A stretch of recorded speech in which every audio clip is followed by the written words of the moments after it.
मेरी बेटा ने जो मेरी साथ मिलकर ऐसी काम किया कि अभी तक ऐसी काम अभी कोई भी नहीं किया था। आज की कहानी अगर आप पूरी लास्ट एपिसोड लेते हैं तो आप अपने हाथ को नहीं रख पाएंगे और आपके कमरे से बाहर जाना ही पड़ जाएगा घूमने के लिए। नमस्कार दोस्तों, आप लोगों की स्वागत है पूजा भाभी की कहानी में। अगर आप लोगों की कहानी पसंद आती है तो प्लीज चैनल को सब्सक्राइब कर दीजिएगा। एक दिन की बात है जो मेरे पति किसी काम से बाहर गए हुए थे। उसे दिन घर में मैं और मेरा बेटा था जो कि अभी 18 साल होने वाला है। अभी वह बीए एग्जाम देने घर पर रहकर ही दे रहा था। जब वह एग्जाम देने के लिए तैयार हो रहा था तब मैं एक बात कई दिनों से नोटिस कर रही थी। वह जब भी नहाने के लिए जाता था वह कम से कम आधा घंटा तक उसी में लगा दे रहा था। फिर मैं एक दिन सोची कि रुको जरा मैं देखती हूँ कि मेरा बेटा करता क्या है। इतनी देर तक जब मेरा बेटा एक ही नहाने के लिए जा रहा था तभी कुछ देर बाद में पीछे के खिड़की से देखने के लिए चली जाती हूँ। जब मैं अच्छी तो मेरी रूह कांप गई। अगर मैं सच में पड़ गई कि मैं इसके लिए इतनी मेहनत कर रही हूँ और ये मेहनत पानी की तरह बहा देता है, भला कहाँ से इसकी शरीर मोटी होगी। तभी मैं घर के अंदर देखकर चली जाती हूँ। तभी उसके पापा फोन कर कर बोलते हैं कि सुन रही हो, मैं आज घर पर नहीं आने वाला हूँ क्योंकि मुझे आज बहुत ज्यादा काम करना है। इसलिए मैं बोली कि ठीक है जी। इतना कहकर वह फोन रख देते हैं। तभी मेरा बेटा बाहर निकलता है और बोलता है कि मम्मी मेरी खाना लगा दो। तभी मैं बोलता हूँ कि आज मैं तेरी खाना नहीं लगाने वाली हूँ, तू खुद ही जाकर खा ले। तभी मेरा बेटा बोलता है कि मम्मी आप मेरे पर आज इतना गुस्सा क्यों कर रही हो। मैं बोली कि तू पहले एग्जाम देकर घर पर है, उसके बाद मैं बताती हूँ कि मैं किस लिए तुझ पर गुस्सा हूँ। दिन भर में सोच में पड़ी रही और शाम भी हो गई। फिर कुछ देर बाद मेरा बेटा एग्जाम देकर घर पर आ जाता है और वह अपने रूम में जाकर कपड़े चेंज करने लग जाता है। मैं चोरी छुपे उसे देख रही थी क्योंकि मैं जब से उसके कलम देखिए तब से मेरी इच्छा और ज्यादा काम करने की होने लग गई थी। फिर मैं अपने बेटे के कमरे में जाते हैं और बोलते हैं कि बेटा तुम जो नहाने के टाइम पे करते हो ना, आज मैंने देख लिया। तभी मेरा बेटा बोलता है कि अरे मम्मी इसलिए आप मुझको गुस्सा इतनी कर रही थी क्या। मैं बोल कि अब तुमको समझ में आ गया क्या।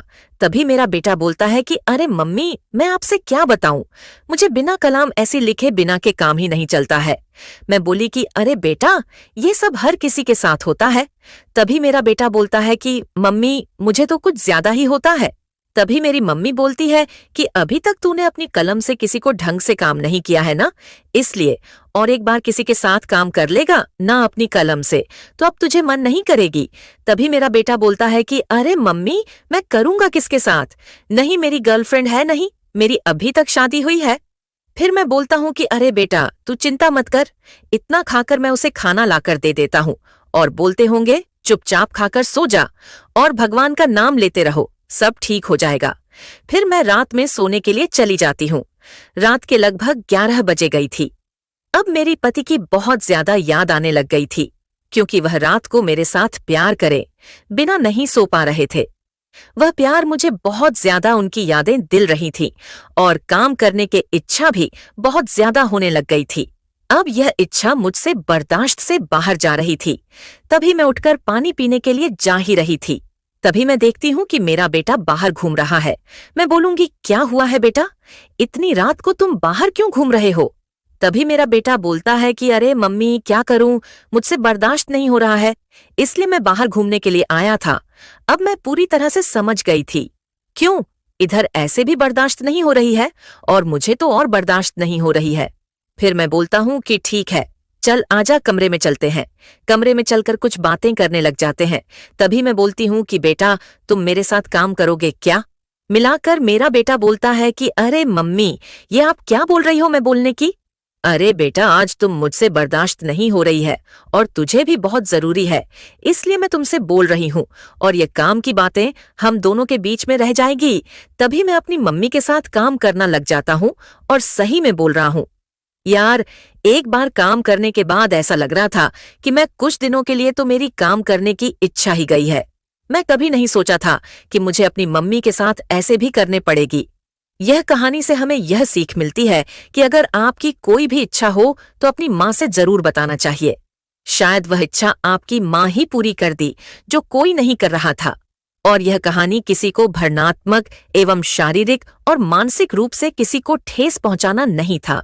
अगर आप चाहते हैं कि किसी और टॉपिक पर कहानी सुना तो मुझे कमेंट करके बता सकते हैं, और आपके पास भी ऐसे ही कहानी है तो मुझे आप मैसेज करके बता सकते हैं और आपकी कहानी मेरे YouTube चैनल पर अपलोड भी किया जाएगा। धन्यवाद पूरी वीडियो देखने के लिए।